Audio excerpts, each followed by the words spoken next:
You're watching the KOAM Morning News on Fox 14. Right now at 7, Melissa Alexis shows us how a program in Joplin aims to help revitalize the community. Also, schools in Quapaw, Oklahoma are getting a late start due to storm damage in the area. And we've got a below normal start out there. A beautiful start to the day, truly. And then it's going to heat up. We'll have a look at that forecast, get you out the door coming up. The 4 states' most watched news starts now. Good morning and welcome to the KOAM Morning News on Fox 14. I'm Elise Snowy. I'm Chris Warner, just after 7 o'clock on this Friday morning. Yes. Almost forgot it is Friday. It's finally Friday. Finally Friday. Here we are. We've made it. We're getting ready to close out August, which means 2025 is just a few months away. Which is just unbelievable. It's right around the corner. You need to stop saying it. I'll wait until we get to like December. Yeah. And then I'll remind you that 2025 is getting close. Yeah, there we go. Well, in other news, the city of Joplin is relaunching the homeowner rehabilitation program. It's part of a plan for continuing the community revitalization efforts. KOAM's Melissa Alexis has more. Home repairs can be expensive for homeowners. The Joplin Rehabilitation Program will help homeowners in specific Joplin neighborhoods with these costs. Anytime you're able to put a new roof or new siding and windows on a home, it's going to extend the life of that home. It'll increase the housing stock. Availability of funds will be on a first-come, first-served basis. So if you have a need, it's best to get your application in so that they can start working on assessing your home and doing inspections. The program mainly helps with exterior repairs, not exceeding $25,000 per home. HVAC, roof, siding, and windows, and we're still taking applications for that. They'll base approval on home location and an inspection of the home. To make sure the homeowners are in the approved census tracts, and then we'll be going out and doing the inspections and assessing the needs. This program was made possible through a partnership with the City of Joplin and the Economic Security Corporation of Southwest Area. Reporting in Joplin, Melissa Alexis, KOAM News. Now, the goal of the program is to increase property value and reduce code enforcement problems in Joplin. And of course, the city recently launched JHAP 2 to help folks buy homes. But if you haven't taken a look, the rehabilitation program has much more specific areas. JHAP was pretty broad as long as it was in the city limits, but the revitalization program has specific neighborhood blocks that can apply for this. So you'll want to make sure you check that out on our website, KOAMnewsnow.com. And we're checking out some thunderstorms this morning, so take a look at Skywatch Storm Tracker. So these storms are part of a system. It's out to our west, and unfortunately, this little cluster here has picked up in intensity and is actually now producing quarter-size hail. And so what we can do is just a quick storm track. So I want to just advise you, too, on this storm track. This storm is only moving at 20 miles an hour off to the northeast. So with that said, it wouldn't be into our immediate area until, after 8 a.m. So we're talking Eureka 8:30, Yates Center at 10:03, Iola by almost 11, and 11:38 to Moran. If it holds together, we'll just keep an eye on this and see exactly how this pans out. But it is moving northeast, again, very slowly at about 20 miles an hour. So if it holds together, it's going to be a couple of hours before it really gets into our area. But we'll keep a very close eye on that thunderstorm complex. And you can see in the loop how quickly that storm there flared up and then intensified. So we'll keeping a close eye on that. Outside of that, a mostly cloudy start to the day and then a mix of sun and clouds as we head through the afternoon. Southeast breeze 5 to 10, maybe some occasional gusts out there, and our temperatures much warmer than where they have been the last few days. But this morning, starting below normal, 61 Joplin and 63 in Pittsburgh. And we've had some upper 50s out there this morning too. Still have them in Stockton at 59. The rest of us low to mid 60s to start the day. As we head into the afternoon, again, we'll have that mix of sun and clouds, and we start to heat up going into the low 90s, so at or just a little above normal. Temperatures really take off this weekend, and that means the humidity levels will. That means heat index values are going to be climbing as well. Break down all those details for you in the full forecast here in just a few more minutes. Elise? All right, thanks, Chris. A search warrant issued in Carl Junction results in a substantial drug bust. Authorities served the warrant to a home on Roney Street. The search warrant resulted in the seizure of a large amount of fentanyl and methamphetamines. Detectives arrested 2 women, Lilani DeStefano and Sabrina Daughtry, and 1 man, Marvin Ward, from the location. All 3 were arrested on multiple warrants. Quapaw Public Schools announces a date for the start of the school year. The Oklahoma community suffered storm damage last weekend, including to the roof of its elementary school. Cleanup and construction crews have been working this week to get facilities open safely. The city says its plan should have the school season ready to go on September 3rd for all grades.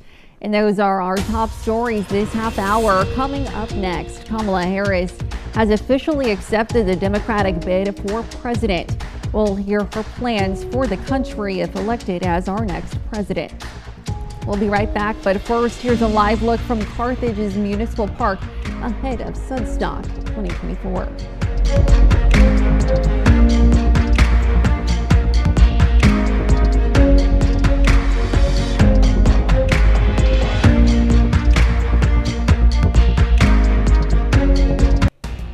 Topping Nation Watch this morning. Former President Trump campaigned in Sierra Vista, Arizona yesterday. Immigration is considered one of the most important issues in the upcoming presidential election. The Grand Canyon state is an important swing state with 11 electoral votes up for grabs. President Biden narrowly won this state 4 years ago. The former president and his running mate, Ohio Senator J.D. Vance, will continue stumping in Arizona with a campaign rally in Glendale, a suburb of Phoenix. Regulators in the United States have approved updated COVID-19 vaccines. The shots are designed to better target recent virus strains and any variants that might start circulating this winter. Now the FDA has cleared the shots, and Pfizer and Moderna are set to begin shipping millions of doses. This is a bit later than last year when the rollout of updated COVID-19 vaccines happened in September. The CDC has recommended that everyone starting at age 6 months get the new vaccines. The final night of the DNC wrapped up with Vice President Kamala Harris pledging to be a president for all Americans. Her remarks capping off a week of concert-like celebration. Fox News correspondent Connor Hansen has more from Chicago. In the most important speech of her political career so far, Vice President Harris made an appeal directly to voters on the final night of the Democratic National Convention. A historic night at the DNC, Vice President Kamala Harris making history by becoming the first black woman and South Asian American to accept a party's nomination. I accept your nomination Harris kicked off the night by honoring President Biden. When I think about the path that we have traveled together, Joe, I am filled with gratitude. She then pivoted to appeal directly to voters, getting personal about her middle-class upbringing and record as a prosecutor. My entire career, I've only had one client, the people. Harris also laid out her vision for America, focusing on issues like the economy, health care, and reproductive rights. A strong middle class has always been critical to America's success, and building that middle class will be a defining goal of my presidency. The vice president delivered her speech to a packed house of Democratic supporters, but she tried to reach her message past political barriers. I promise to be a president for all Americans. You can always trust me to put country above party and self. Now that both parties have finished their conventions, the focus shifts to the first debate between former President Trump and Vice President Kamala Harris that will happen on September 10th. In Chicago, Connor Hansen, Fox News.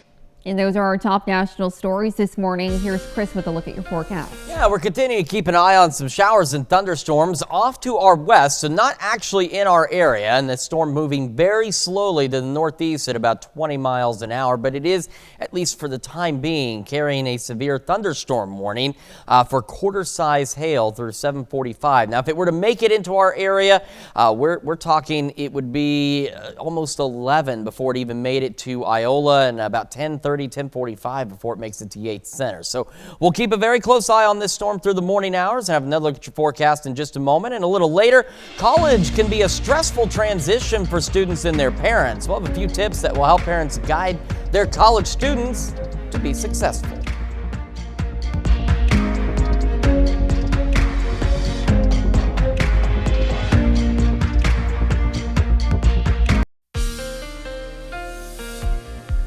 Welcome back to the KOAM Morning News. It's now 7:14, just about to be 7:15 on this Friday morning. So we've got this thunderstorm that's developed out now just east of Wichita, and it has gone severe. It's for quarter-size hail, and just did a quick check on that hail, and still picking up quarter-size hail in the core of this storm where all that lightning activity is.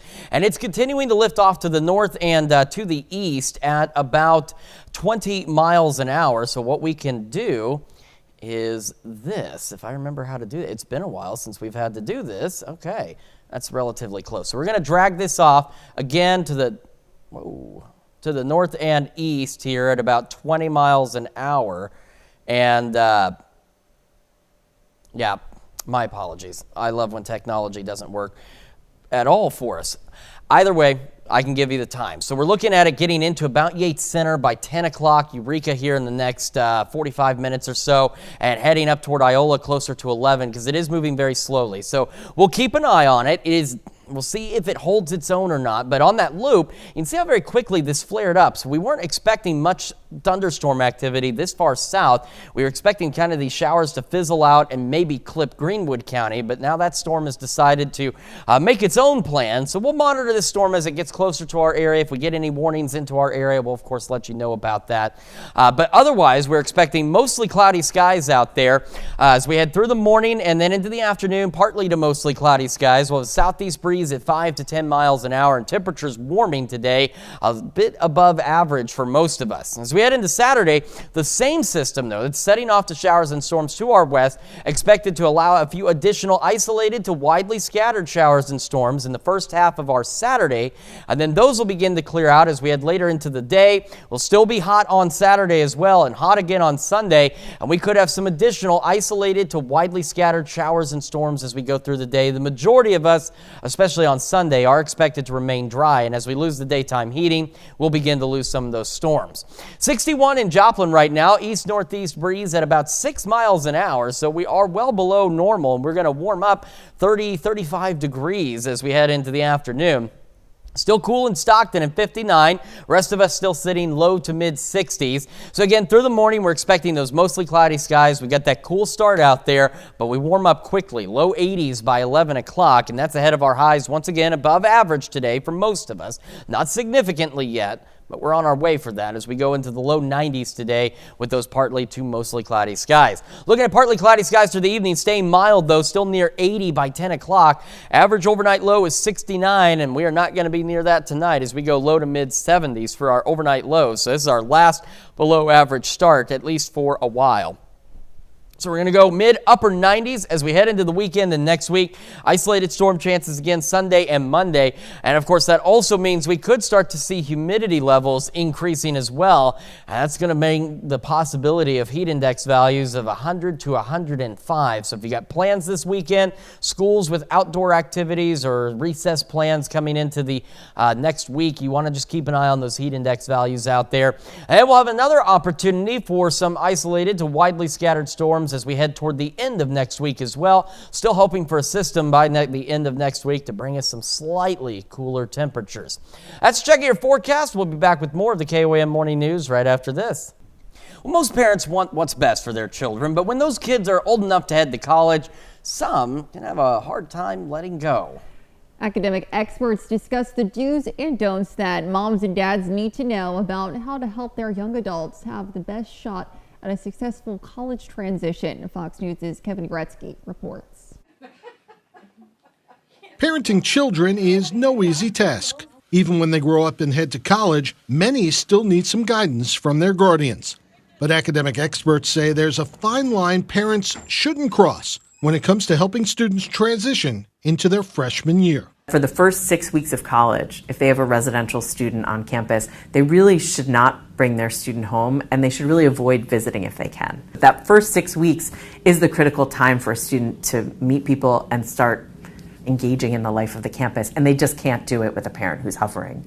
According to Dr. Sarah Klein, Vice President for Student Affairs at the Stevens Institute of Technology, college freshmen need to get used to making their own decisions.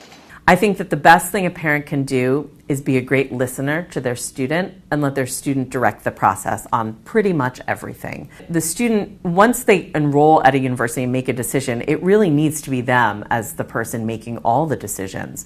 But for parents who find it hard to stop worrying about if their child is making the right choices, Dr. Klein says this is the perfect time for them to make mistakes. You have a safety net of college and all the resources there, and you can make mistakes, and it's not as horrible as when you make mistakes in the real world because we're all there to help them pick up the pieces.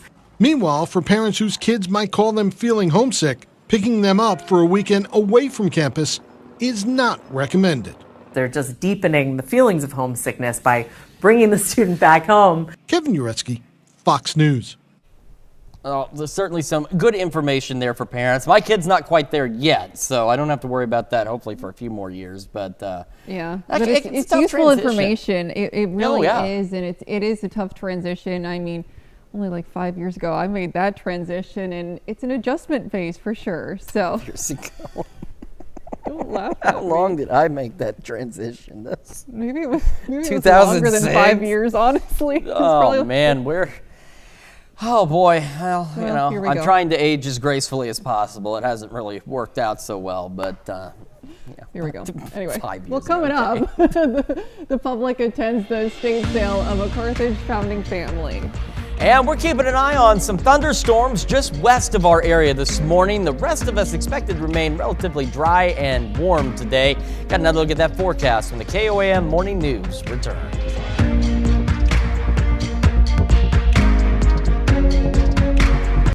The 4 states' most watched news starts now. Welcome back to the KOAM Morning News on Fox 14. It's currently 7:26. I'm Elise Snowy. A group of students got to trade in the classroom for the campgrounds yesterday. 6th graders from the Arma School District took a field trip to 5 Mile Camp in Quapaw, Oklahoma. Kids got to ride horses, do craft projects, and even take in a zip line. Yeah, it was like a big drop. It was a lot of G-forces, that's for sure.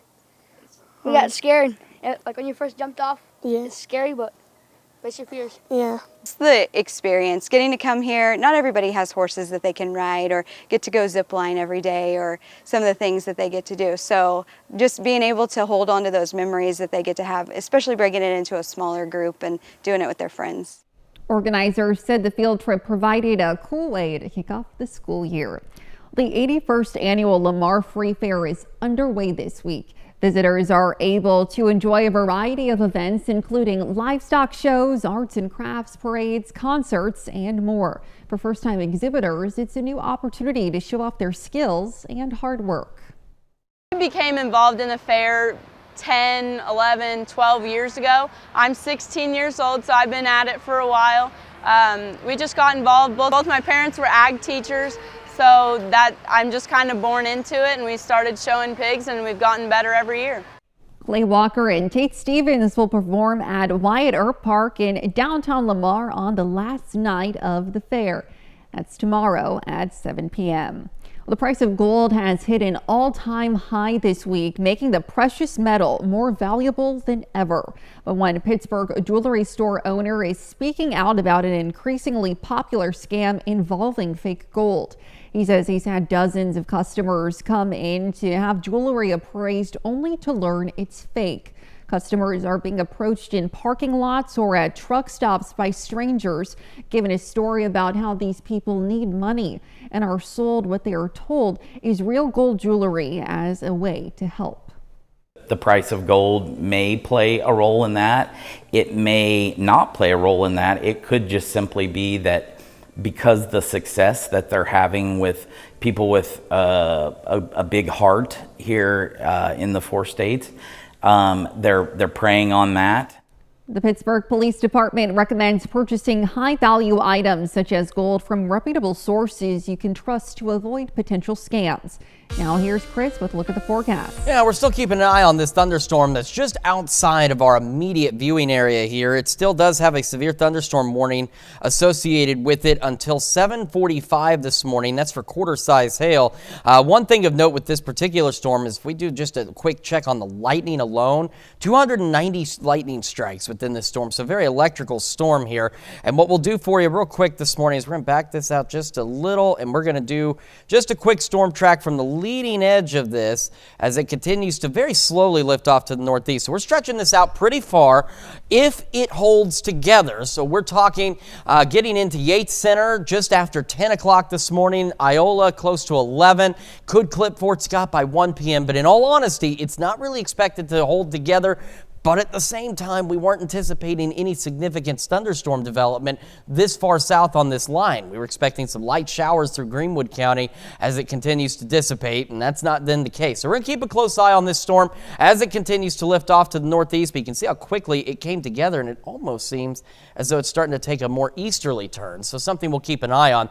Throughout the rest of the day, though, we're going to have partly to mostly cloudy skies out there, expected to be dry and much warmer than where we have been the last several days, as highs go at or just a little above normal. Cool start to the day, 61 in Joplin, 63 in Pittsburgh. Most of us in the low to mid 60s, but Stockton, Fort Scott, Iola, upper 50s this morning. Hard to believe how much warmer it's going to get later today as we look at highs right around the low 90s as we head into the afternoon. Temperatures will continue to climb into the weekend, and we have some additional rain chances. We'll go over all that in the full forecast here in just a few more minutes. Elise? All right, see you soon. Well, pieces of Carthage, Missouri's history are up for sale this week. The descendants of some of the founding members of the city held an estate sale at Carthage's Memorial Hall. The Phelps are known for their extensive service to the community of Carthage. KOAM's Lonnie Walton has the story. Although Pat and Caroline Phelps are gone, their dedication and legacy isn't.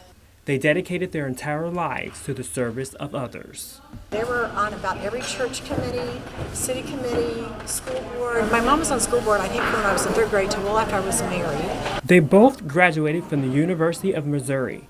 Pat earned a law degree, and Caroline earned an education degree. Learning was not a choice in the Phelps family. So my mother was on school board from 3rd grade until after I was married. Long run education was extremely important to them. They're also on Board of Regents at Missouri Southern. The Phelps generosity was given, but it continues to pass on. We've had family generations here for years, so they love their town, they love the history of the town, but also their parents were like that. So it was just passed down to them. The favorite things the Phelps loved are stored away by the remaining family, but they didn't take everything. My father loved glassware, so there's a lot of glassware here. We've kept a lot. He loves shot glasses, and my kids were sure to get the ones back that they had given him from different countries and places they had been. And there's still quite a few items left for those interested. Reporting live in Joplin, I'm Lonnie Walton, KOAM News. The sale continues today from 7 a.m. to 3 p.m. And that's a look at our top news stories coming up this half hour on the KOAM Morning News. Shannon Becker joins us in the studio with his big 3 stories of the week. We'll be right back, but before we head to break, here's a live look from Carthage Municipal Park ahead of Sudstock 2024. Welcome back. We've got Shannon Becker in the studio with his big 3 news stories of the week. Good morning to you, Shannon. Good morning, Elise. You look dashing, beautiful as always. Thank you. Yourself too, Shannon. Let's take a look at the big 3 stories this week. This is a really interesting but good story. Yeah. This dog is at the bottom of a sinkhole. It's an area where there are actually a lot of mine shafts in between Carterville and Webb City. This last weekend, a man was looking for his own dog and then heard that dog at the bottom of this sinkhole. Webb City firefighters, Carterville firefighters got together. It took a little bit of time, a couple of hours to organize everything. Got the dog out safely. Last I knew, they were looking for the owner, and someone had said it was theirs, but I still haven't heard all the details on that yet. Our number 2 story, Joplin News First, tragedy on US 60 in between Neosho and Seneca. First day of school for Neosho, and the school librarian was killed in a crash, died instantly. It was a chain reaction crash. There was a semi that was slowing for a school bus ahead, and this pickup truck that was hauling horses began the rear of that chain reaction crash and pushed her SUV into the rear of a semi. More details you can find online. Our condolences, of course, to the family and everyone at Neosho Schools. I know are mourning. Also, our number one story, KOAM News Now, tragedy in Nevada. We were there live as the first Christian church in Nevada caught fire. We learn now, later, there's a man that was inside. He was suffering injuries, cuts to his hands, and also suffered smoke inhalation. He was flown to a regional hospital for care, and now there's a warrant for his arrest. His name is Keith Kaler. He's 58 years old. He had said some very confusing things to police. You can read that official court document that's been filed now in Vernon County Court. He's facing felony first-degree arson. An ATF and Missouri State Fire Marshals, we were there as they began that walk around. It's just a tragedy once again, and a lot of people are really concerned. But that church, I mean, they go on. They had service the next day. Wow, incredible. And then our bonus story of the week, this is a little bit better, but not for criminals. 2 new canines were introduced the other day from the Joplin Police Department, and they gave us a little bit of a demonstration. It was really kind of cool stuff I got to learn, like that bite thing they get to take back to their cage. This is Max, and then also Bolt. And both officers, one, Adam Brannon, he has been a canine officer since 2008 for Joplin Police Department. So when they get that thing off the guy's arm, they get to take it back to their crate. It's kind of their chew toy for a few moments. Like a little bone, it's their bonus or whatever. Like this here, he found whatever he was looking for, and they give him his ball. So really, he's all excited about finding it so he can get his ball. He really doesn't care about the bad guy. I mean, he cares about the bad guy, but it's just all relative to kind of like their reward. It's really cool. It's fascinating. Yeah, it is. It really Captain is. Will Davis was here yesterday talking to them about as well, and it's just incredible, just the training that they go through, and then all that they do when they're working in the field as well. It's really incredible. That's their main number one goal, is to help patrol, is what they do. That's our big 3 KOAM News Now this week. Wonderful. Well, Shannon, thank you so much for being with us this Friday morning. We're always happy to have you, and stick around. We're back with more right after this. Welcome back to the KOAM Morning News. Still tracking this thunderstorm. It's got that severe thunderstorm warning associated with it for about the next 5 minutes. And again, it's outside of our immediate viewing area, but the lightning alone in this storm, there's 291 strikes just with this core here. And there's been some quarter-size hail, and that's the reason for the warning. And now I have figured this system out here. So what we're going to do is we're going to do like we did before, except slightly more successfully this time, I would hope, as we're going to kind of draw a line here as to where the storm is, and we're going to put it off, well, that was a terrible line, but off to the north and east at about 20 miles an hour. So again, if it holds, we're still looking at Iola around 10:30, Yates Center maybe at 9:30 if it again continues to hold out there. But we're not exactly certain exactly what it's going to do, because again, we weren't expecting significant thunderstorm development this far south. We were expecting light showers to maybe push through Greenwood County and then make their way on out of here before the morning was over. So we'll continue to monitor this storm as it shifts off very slowly to the northeast and could eventually start to impact some of our counties. But in all honesty, in the last few loops of the radar, it seems as though it's starting to take a more easterly turn. So again, we'll keep an eye on it. Otherwise, the showers should begin to dissipate at some point, and we're going to go with partly to mostly cloudy skies as we head into the afternoon. And we're going to be warmer today than where we have been the last few days as well, with the southeast breeze still about 5-10 miles an hour, some occasional gusts. Then we go into Saturday, we're going to have another opportunity for some isolated to widely scattered showers and thunderstorms. The best chances are going to be earlier in the day, but we could still see a few lingering isolated showers as we head into the early evening hours. And we go into Sunday, and it's a similar situation. Isolated to widely scattered showers and storms is a possibility. Most of us, though, expected to remain dry, and as we begin to lose the daytime heating, we'll begin to lose those opportunities for those showers and thunderstorms across the area. And then we'll see that process repeat as we head into Monday. Very chilly start out there this morning. 61 in Joplin, east-northeast breeze at 6. Temperatures around the area. We've still got, we don't have any more upper 50s at this point, but we're all still low mid-60s, starting to see some upper 60s a little further to the south and west. But again, still a below normal start ahead of an above normal day for most of us. Mostly cloudy skies again through the morning. Cool to start. Then we warm up quickly, low 80s by 11 o'clock. As we head into the afternoon, we're looking at highs right around the low 90s out there. So some of us close to maybe a pinch above normal. And then we're going to have a very above normal night. Average lows about 69. We're going back into the low to mid 70s tonight. And we'll still be near 80 by 10 o'clock with those partly cloudy skies. So just be prepared for it to be considerably warmer for much longer. And okay, just making sure there's no new updates on that storm. There are not, and that is good. We're going to be in the mid-upper 90s as we head into the weekend and next week. So with that, coupled with the pop-up storm chances, higher humidity levels, we're looking at heat index values through the weekend and into next week, at least a good portion of it that could be 100 to 105 degrees. And we'll see some additional pop-up storm chances toward the end of next week. That's a check of your forecast. Now here's Elise with Consumer Watch. All right, thanks, Chris. Well, tapping into money outside your own bank network reaches a new high average, according to a new survey. A Bankrate survey says the average fee for using out-of-network ATMs to conveniently access cash is now at $4.73 per use. That tops the record $4.72 average reached in 2019. Bankrate has good news on other fees. The survey found overdraft fees fell to $26.81. The U.S. Postal Service is proposing changes to save money, and it could impact some mail delivery times. The USPS announced that it wants to cut its operation costs by about $3 billion annually. The proposal includes a 3-day delivery for local first-class mail, a maximum 5-day delivery for all first-class mail, and adjusting pickup and drop-off times between offices and processing plants. The agency says proposed changes could result in slower delivery times for some people. And Amazon is bringing back big deals and free deliveries with a new event. The e-commerce site says Prime Big Deal Days will be arriving in October to give members special deals leading up to the holidays.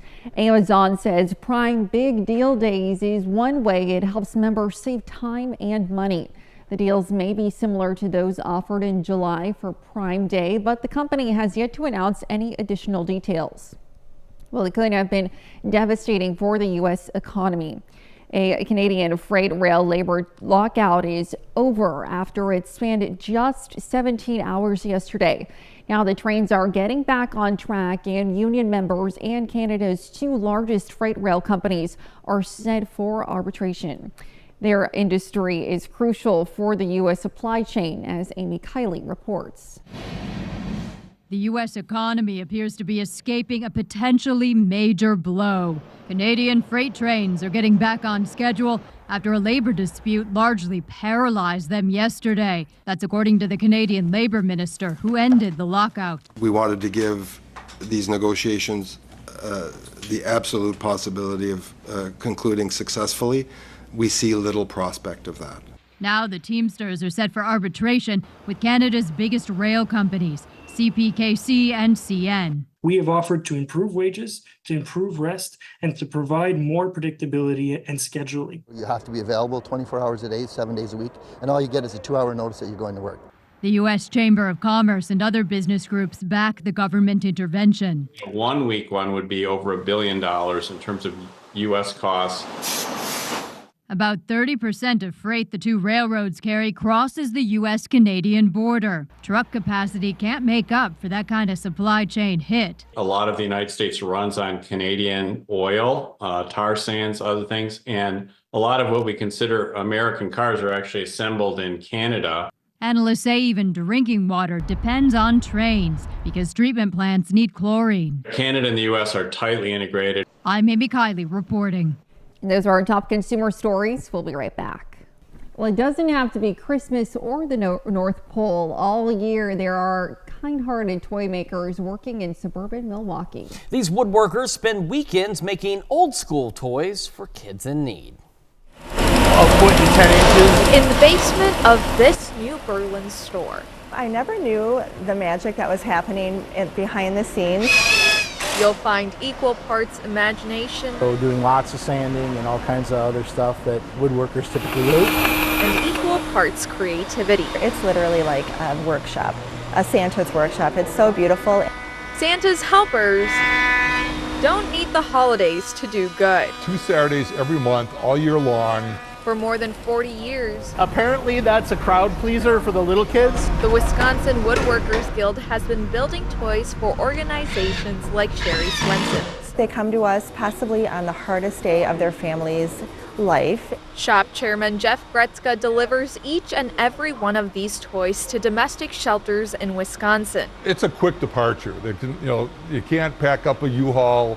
It's like, okay, I've got 15 minutes to get out of here and grab the kids and go. So they're going with close to nothing. It begins with an idea.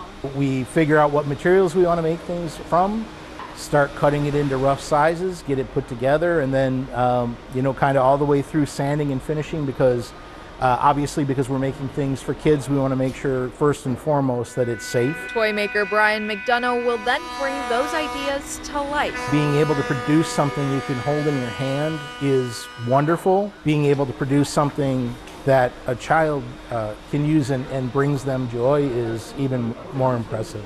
Each scrap of wood is transformed into more than just a toy. You can't question the motives of somebody who just simply wants to do something to make a child smile. For Brian and Jeff and all the other woodworkers in this room, it's a symbol of hope. Well, this is meaningful, and I maybe will never ever meet any of the kids that benefit from it, but that doesn't make it any less meaningful.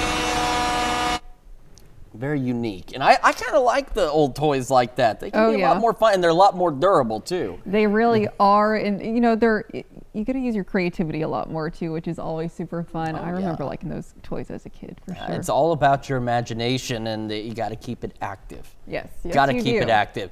Speaking of things that are active, we've got some thunderstorms out to our west. Now, the severe thunderstorm warning with this cell has been allowed to expire. We were checking the hail tracker on it, not picking up any additional hail with it, which is good. But as you can see, it is still a very electrical storm, and a quick lightning count on this. Still 230 lightning strikes associated with it. So here's the deal. In the warning, this storm was moving to the north and east, but it's started to turn almost easterly southeast. So we're going to just kind of do an easterly track on. Again, it's not severe, but if it does hold together, we're talking Fredonia by 10 o'clock, Neodesha at 10:28, Chanute a little after 11. So we'll keep an eye on this. We also are watching some additional development that's trying to take place, and we'll show you that too, just to the west of Ponca City. So you can see how the storm was moving northeast, but see how it's turning east, almost southeast at this point. So we'll keep an eye on these showers and storms. Like I said, this is how the weather treats me. It doesn't do this to Doug Hetty. It only does it to me, where these storms weren't supposed to be out there this morning. We'll keep a close eye on them. We'll have another look at your forecast and the news you need to know right after this. Here's a check of today's top headlines, the news you need to know before you head out the door. A search warrant results in a substantial drug bust in Carl Junction. The search warrant resulted in the seizure of a large amount of fentanyl and methamphetamines. Detectives arrested Leilani DeStefano, Sabrina Daughtry, and Marvin Ward. All three were arrested on multiple warrants. Waupun Public Schools has announced a date for the start of the school year. The Oklahoma community suffered storm damage last weekend, including the roof of its elementary school. Cleanup and construction crews have been working this week to get facilities open safely. The city says its plan should have the school season ready to go on September 3rd for all grades. And pieces of Carthage, Missouri history are up for sale this week. The descendants of the Phelps family held an estate sale at Carthage's Memorial Hall. The family's current generation says it's time to move on from some of their possessions. The sale continues today from 7 a.m. to 3 p.m. And we're continuing to watch thunderstorm activity now rolling into parts of Elk County out there. No longer severe, but still a very electrical storm, and it is beginning a more easterly turn. So we'll keep an eye on that, and we'll watch some of this new development taking place down to the southwest of this line as we continue through the morning hours. Outside of that, this morning, we're looking at partly to mostly cloudy skies today. Low 90s for our highs, mid-upper 90s into the weekend and next week. Heat index values 100 to 105 possible, so just make sure you're taking precautions out there. And we do have thunderstorm chances tomorrow morning and then isolated storms Sunday and Monday and then again toward the end of next week. All righty. Well, residents in London were given a show when a Navy ship made its way through the city. The German Navy was heard blaring the Imperial March from Star Wars as one of its ships made its way up the Thames River in London. That is fantastic. Eyewitness video shared on August 19th shows the music playing from a German Corvette. A German Navy spokesperson said that there was no deeper message as the commander is allowed to freely choose their song. That's, I kind of love it. It's not daunting at all. No, not in the slightest as they go through. I mean, in a different time, it could be a more serious situation. Yeah. Well, you know, that's one way, I guess, there. Yeah, one way to invade a country is with the Star Wars Imperial March. All right. Well, thank you all so much for letting us put the good in your morning. We're back with more news and weather today at noon. Have a great rest of your morning.